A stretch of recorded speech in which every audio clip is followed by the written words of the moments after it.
പവിത്രത്തിൻ്റെ upcoming എപ്പിസോഡിലേക്ക് എല്ലാവർക്കും സ്വാഗതം.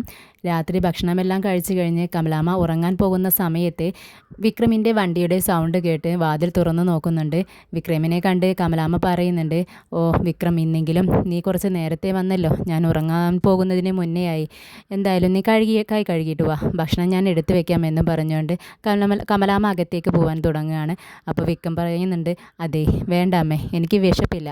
ഞാനും രാജേട്ടനും അനിയൻകുട്ടനും എല്ലാവരും വരുന്ന നേരത്തെ വടയെല്ലാം കഴിച്ചിട്ടാണ് വരുന്നത്. എനിക്ക് വിശപ്പില്ലമ്മേ, ഞാൻ പോയി ഉറങ്ങട്ടെ എന്നും പറഞ്ഞുകൊണ്ട് വിക്രം അങ്ങ് പോകാൻ നോക്കുകയാണ്. അപ്പോൾ കമലാമ്മ പറയുന്നുണ്ട്, വിക്രം, അതെ ആ വേദയുണ്ടല്ലോ, അവൾക്ക് കാലുകൊണ്ട് തീരെ വയ്യ, നടക്കാനൊന്നും പറ്റുന്നേയില്ല. അവൾക്ക് നല്ല വേദനയുണ്ട് കേട്ടോ. നീ ഉറങ്ങുന്നതിന് മുന്നേയായി അവളുടെ കാലിൽ ഇത്തിരി തൈലം ഇട്ട് കൊടുക്കുക എന്ന് പറയുക കേട്ടോ. അപ്പോഴേക്കും വിക്രമിന് ദേഷ്യം വരും കേട്ടോ. അതെ, തൈലം ഞാനിട്ട് കൊടുക്കാനോ? അവളുടെ നാവിന് ഇത്രയും നീളമുണ്ടല്ലോ, എന്നിട്ടെന്താ അവൾക്ക് തനിയെ കാലിൽ തൈലം ഇടാനൊന്നും അറിയത്തില്ലേ? അറിയില്ലെങ്കിലേ അവളെ തൈലം തേക്കണ്ട, അവിടെ കിടക്കട്ടെ അവൾ, അങ്ങനെ പറയാട്ടോ. അപ്പോൾ നമ്മുടെ കമലാമ്മ പറയുന്നുണ്ട്, നീ എന്താടാ ഇങ്ങനെയൊക്കെ പറയുന്നത്? അവളൊരു പാവമല്ലേ, നീ എന്തായാലും ഒന്ന് തൈലം ഇട്ട് കൊടുക്കും കേട്ടോ എന്ന് പറയുമ്പോൾ എനിക്കൊന്നും പറ്റില്ല എന്ന് പറഞ്ഞുകൊണ്ട് നമ്മുടെ വിക്രം അങ്ങ് പോവുകയാണ്. വിക്രം റൂമിലേക്ക് കയറി ചെല്ലുന്ന സമയത്ത് നമ്മുടെ വേദ കട്ടിൽ കിടപ്പുന്നുണ്ട്. വിക്രമിനൊന്ന് തല പൊക്കി നോക്കുന്നുണ്ട് കേട്ടോ. വിക്രമാണെങ്കിൽ ഒന്നും ശ്രദ്ധിക്കാതെ അവളൊന്ന് നോക്കിക്കൊണ്ട് അപ്പുറത്ത് ബെഡിൽ കിടക്കുന്ന പായ എടുത്ത് താഴെ വിരിക്കുക കേട്ടോ. എന്നിട്ട് തലേണ എടുക്കാൻ വേണ്ടി നോക്കുമ്പോൾ അതിന് മുകളിലായി, തലേണയ്ക്ക് മുകളിലായിട്ട് വേദ കാല് വെച്ചിരിക്കുകയാണ്. പക്ഷേ വിക്രം ഇതൊന്നും ശ്രദ്ധിക്കുന്നില്ല, തലേണങ്ങ് വലിച്ചെടുക്കുകയാണ്. അപ്പോൾ നന്നായി വേദയ്ക്ക് വേദനിക്കുക കേട്ടോ കാല്. എന്നിട്ട് അയ്യോ എൻ്റെ കാലെന്ന് പറയുക കേട്ടോ. അപ്പോൾ വിക്രം പറയുന്നുണ്ട്, നീ എന്തിനാടി ഇങ്ങനെ നിലവിളിക്കുന്നത്? എൻ്റെ കട്ടിലിൽ കയറി കിടക്കുന്നതും പോരാ, ഇനി തലയണം നിനക്ക് വേണോ എന്ന് പറഞ്ഞ് താഴെ പായൊക്കെ വിരിച്ച് അങ്ങനെ കിടക്കുകയാണ്. അപ്പോൾ മുകളിൽ കിടക്കുന്ന വേദ ഇങ്ങനെ താഴേക്ക് നോക്കുന്നുണ്ട് കേട്ടോ വിക്രമിനെ. വിക്രമും ഇടങ്ങണിട്ട് വേദയും നോക്കുന്നുണ്ട്. പിന്നീട് കമലാമ്മ ഉറങ്ങാനായി മുറിയിലേക്ക് ചെല്ലുന്ന സമയത്ത് മാഷ് അങ്ങനെ അവിടെ നിൽപ്പുണ്ട്. എന്നിട്ട് കമലാമ്മയോട് ചോദിക്കുന്നുണ്ട്, എന്താ കമല നീ പറഞ്ഞത് അവനോട്? ആ കുട്ടിയുടെ കാലിൽ തൈലം ഇട്ട് കൊടുക്കാനോ? അവന് ഒന്നാമതേ അവളെ ഒട്ടും ഇഷ്ടമല്ല, അവളെ കാണുന്നതേ അവനക്ക് വെറുപ്പാണ്. പിന്നെ അവനുണ്ടോ അതൊക്കെ ചെയ്തു കൊടുക്കുന്നു? നിനക്ക് തന്നെ അങ്ങ് ഇട്ട് കൊടുക്കാമായിരുന്നില്ല കാലിൽ തൈലം എന്നിങ്ങനെ പറയാട്ടോ. ആ കുട്ടിയൊരു പാവമല്ലേ എന്ന് പറയാണ്. ഇത് കേട്ട് നമ്മുടെ കമലാമ്മ അന്തം വിട്ട് നിൽക്കുക കേട്ടോ. നിങ്ങൾ തന്നെയാണോ ഇത് പറയുന്നത് എന്ന് ചോദിക്കുന്നുണ്ട് മാഷിൻ്റെ അടുത്ത്. അപ്പോൾ മാഷ് പറയുന്നത് ഉണ്ട്, എന്താ എനിക്കിങ്ങനെ പറഞ്ഞൂടെ? എനിക്കും മനസ്സാക്ഷിയൊക്കെ ഉണ്ട്. ആ കുട്ടിയുടെ കാലേ അത്രയ്ക്ക് വേദനയുണ്ടാവും, അതുകൊണ്ടാണ്. നീ ചെന്ന് ആ കുട്ടിയുടെ കാലിൽ തൈലം ഇട്ടിട്ട് വാ എന്ന് പറയുമ്പോൾ കമലാമ്മ പറയുന്നുണ്ട്, അതെ നിങ്ങൾക്ക് അതിൻ്റെ മണം ഇഷ്ടമല്ലല്ലോ, ആ തൈലത്തിന് ഒരുമാതിരി സ്മെല്ലാണ്. അത് തേച്ചുകൊണ്ട് ഞാൻ റൂമിലേക്ക് വരുമ്പോൾ നിങ്ങൾക്ക് ദേഷ്യം വരും, അതുകൊണ്ടാണ് ഞാൻ പോവാത്തേ എന്ന് പറയുമ്പോൾ മാഷ് പറയുന്നുണ്ട്, അതെ ഇന്നൊരു ദിവസത്തേക്കല്ലേ, കുഴപ്പമില്ല, ഞാൻ അതങ്ങ് അഡ്ജസ്റ്റ് ആക്കിക്കോളാം. നീ ചെന്ന് തൈലം ഇട്ട് വെച്ച് വാ എന്ന് പറയുമ്പോൾ കമലാമ്മ പറയുന്നുണ്ട്, ആയിക്കോട്ടെ ശരി, എന്നാൽ ഞാൻ തൈലം തേച്ചിട്ട് വരാം, നിങ്ങൾ കിടന്നോളൂ, ഞാൻ വന്ന് കിടന്നോളാം എന്ന് പറഞ്ഞുകൊണ്ട് നമ്മുടെ കമലാമ്മ വിക്രമിൻ്റെ റൂമിലേക്ക് ചെല്ലുക. ചെല്ലുന്ന സമയത്താണെങ്കിലോ നല്ലൊരു കാഴ്ചയാണ് കാണുന്നത്. നമ്മുടെ വേദ ഒരു തൈലക്കുപ്പിയും കയ്യിലെടുത്തുകൊണ്ട് ഇങ്ങനെ ഇരിക്കുക. എന്നിട്ടേ വിക്രമിനോട് പറയുന്നുണ്ട്, അതെ നന്ദി വേണം, നന്ദിയില്ലാത്തവന്മാരൊക്കെ ഇങ്ങനെയൊക്കെ തന്നെയാണ് എന്നൊക്കെ ഇങ്ങനെ പറയുകയാണ്, പെറുപുറത്തുകൊണ്ടിരിക്കുകയാണ്. ഇത് കേട്ടിട്ട് നമ്മുടെ വിക്രം പറയുന്നുണ്ട്, നീ ആരെയാണ് ഉദ്ദേശിച്ചത്? എന്നെയല്ലേ എന്ന് ചോദിക്കുക കേട്ടോ. അപ്പോൾ വേദ പറയുന്നുണ്ട്, എന്താ സംശയം, നിങ്ങളെ തന്നെയാണ് ഉദ്ദേശിച്ചത്.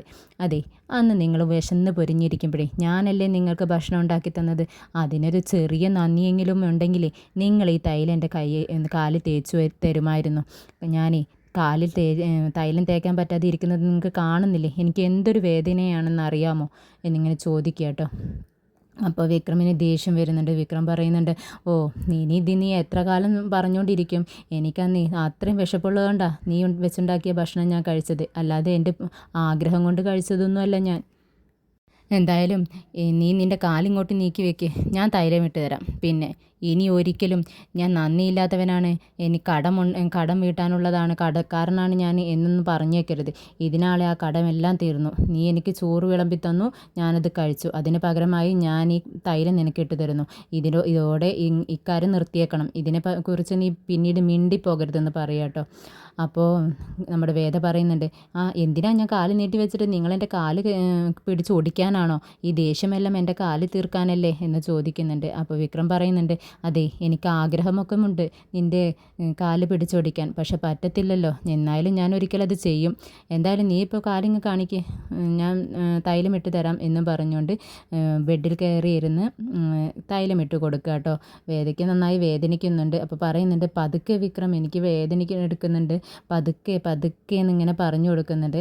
അതിനനുസരിച്ച് വിക്രം വേദയുടെ മുഖത്തേക്ക് തന്നെ നോക്കിക്കൊണ്ട് പതുക്കെ ഇങ്ങനെ തൈലിട്ട് കൊടുക്കുക കേട്ടോ. ഇതൊക്കെ നമ്മുടെ കമലാമ്മ കാണുന്നുണ്ട്. കമലാമ്മ നല്ല സന്തോഷത്തോടെ പുഞ്ചിരിയോടുകൂടി ഇതൊക്കെ കണ്ടുകൊണ്ട് നിന്നിട്ട് മനസ്സിൽ വിചാരിക്കുന്നുണ്ട്, ഓ വിക്രം ഇതൊക്കെ ചെയ്തു കൊടുക്കുന്നുണ്ടല്ലോ, അപ്പോൾ ഇങ്ങനെയാണെങ്കിലേ വിക്രം പതുക്കെ പതുക്കെ മാറി വരും, നമ്മുടെ വേദയുടെ രീതിയിലേക്ക് മാറി വരാനൊരു ചാൻസ് ഉണ്ട്.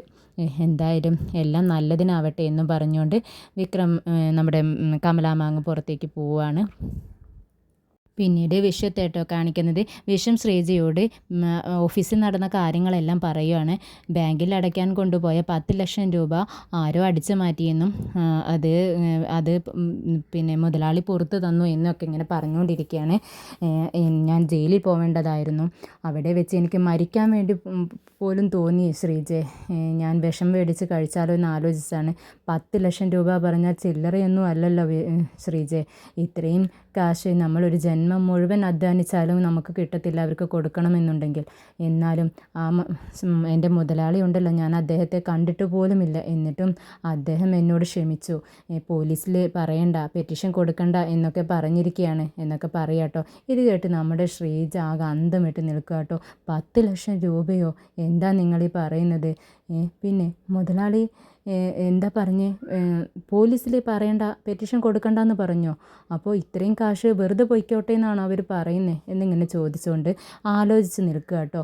അപ്പോൾ വിഷംബോ ചോദിക്കുന്നുണ്ട്, എന്താ നീ ഇങ്ങനെ ആലോചിച്ച് നിൽക്കണേന്ന് ചോദിക്കുമ്പോൾ ശ്രീജ പറയുന്നുണ്ട്, അതെ അല്ല ഞാനിങ്ങനെ ചിന്തിക്കുകയായിരുന്നു, ഇതിലെന്തോ പ്രശ്നമുണ്ടോ വിഷേട്ടാ?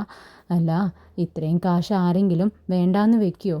എന്തെങ്കിലും പ്രശ്നം ഉണ്ടാവുമോ ഇതിലെന്ന് ചോദിക്കുമ്പോൾ നമ്മുടെ വിശ്വം പറയുന്നുണ്ട്, ഓ നീ ഇപ്പോൾ അങ്ങനെയാണോ പറയുന്നത്? ഇതിൽ നിന്നും ഞാൻ രക്ഷപ്പെട്ടു വന്നത് നന്നായി എന്നല്ലേ നീ വിചാരിക്കുന്നത്? അതിലും ഒരു പ്രശ്നം കണ്ടുവെക്കുകയാണോ നീ എന്ന് ചോദിക്കുക കേട്ടോ. അപ്പോൾ ശ്രീജ പറയുന്നുണ്ട്, അല്ല എനിക്കിങ്ങനൊരു ഡൗട്ട് തോന്നി, അത് ഞാൻ പറഞ്ഞു എന്നേ ഉള്ളൂ, എല്ലാം നല്ലതിനായി വരട്ടെ എന്നും പറഞ്ഞുകൊണ്ടിരിക്കുകയാണ് നമ്മുടെ ശ്രീജ. പിന്നീട് കാണിക്കുന്നത് ബാങ്ക് മാനേജറെ ഓഫീസിലെ മാനേജറായിട്ടോ, വിശ്വത്തിൻ്റെ ഓഫീസിലെ മാനേജറിനെ കാണിക്കുന്നത്. മാനേജർ നമ്മൾ ശ്രീയുടെ അടുത്തേക്ക് പോയിരിക്കുകയാണ്. ശ്രീയും മാനേജറും എല്ലാവരും തമ്മിൽ വിശ്വത്തെ കൊടുക്കാനുള്ള ഒരു പദ്ധതിയായിരുന്നു. അത് വിജയിക്കുകയും ചെയ്തിട്ടുണ്ട്. മാനേജർ ചെന്നിട്ട് ശ്രീയോട് പറയുന്നുണ്ട്, സാർ പറഞ്ഞതുപോലെ എല്ലാം ചെയ്തു. ആ വിശ്വമുണ്ടല്ലോ ഒരു പാവമാണ് കേട്ടോ. എന്താണെന്ന് വെച്ചാൽ ഈ ക്യാഷ് പോയ ഉടനെ തന്നെ എല്ലാവരും എന്താ ചെയ്യുക, ചെന്ന് പോലീസ് സ്റ്റേഷനിൽ അപ്പോൾ കംപ്ലയിൻറ്റ് കൊടുക്കുകയല്ലേ ചെയ്യുക. പക്ഷേ അവനുണ്ടല്ലോ ഒരു പൊട്ടനായതുകൊണ്ട് നേരെ ഓഫീസിലേക്ക് ഓടി വരിക ചെയ്തത്. ഞാനാണെങ്കിൽ ഈവൻ ഇത് തട്ടിക്കൊണ്ട് ക്യാഷ് അടിച്ചു മാറ്റുന്ന സമയത്ത് പെറ്റീഷൻ കൊടുത്താൽ ആ എസ് ഐയെ ഞാൻ എങ്ങനെയാണ് എൻ്റെ പരിധിക്ക് കൊണ്ടുവരിക എന്നിങ്ങനെ ചിന്തിച്ചുകൊണ്ടിരിക്കുകയായിരുന്നു. എന്തായാലും ഇപ്പോൾ കാര്യങ്ങളെല്ലാം ഈസിയായി. അവൻ എന്താ പറഞ്ഞതെന്നറിയോ? ഈ സാറുണ്ടല്ലോ, എൻ്റെ മുതലാളി ഉണ്ടല്ലോ, മുതലാളി എൻ്റെ ദൈവമാണ്, കൺകണ്ട ദൈവമാണ്, മുതലാളിക്ക് എന്ത് വേണമെങ്കിലും ഞാൻ ചെയ്തു കൊടുക്കും എന്നൊക്കെ പറഞ്ഞ് തലയിൽ തൊട്ട് സത്യം ചെയ്തിട്ടാണ്, എൻ്റെ ജീവൻ തന്നെ കൊടുക്കും എന്നൊക്കെ പറഞ്ഞുകൊണ്ടാണ് പോയിരിക്കുന്നത്. അതുകൊണ്ട് നമ്മൾ ഇനി എന്ത് പറഞ്ഞാലും അവൻ ചെയ്യും എന്ന് പറയാം കേട്ടോ.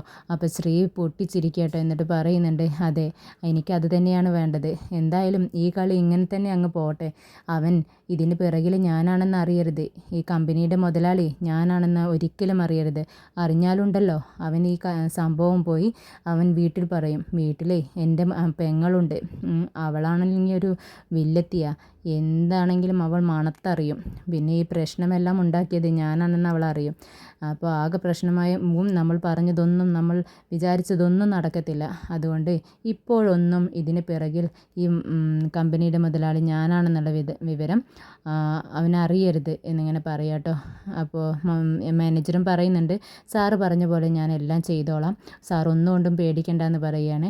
അങ്ങനെ കുറച്ച് കാശെടുത്ത് നമ്മുടെ മാനേജർക്ക് ശ്രീ കൊടുക്കുക കേട്ടോ. എന്ത് ചെയ്താലും തനിക്ക് ഞാൻ കുറച്ച് പാരിതോഷികം തരാറുള്ളതല്ലേ, എന്തായാലും ഇത് താൻ വെച്ചോ എന്ന് പറഞ്ഞുകൊണ്ട് കൊടുക്കുന്നുണ്ട് ക്യാഷ്. അങ്ങനെ മാനേജർ അങ്ങ് പോവുകയാണ്.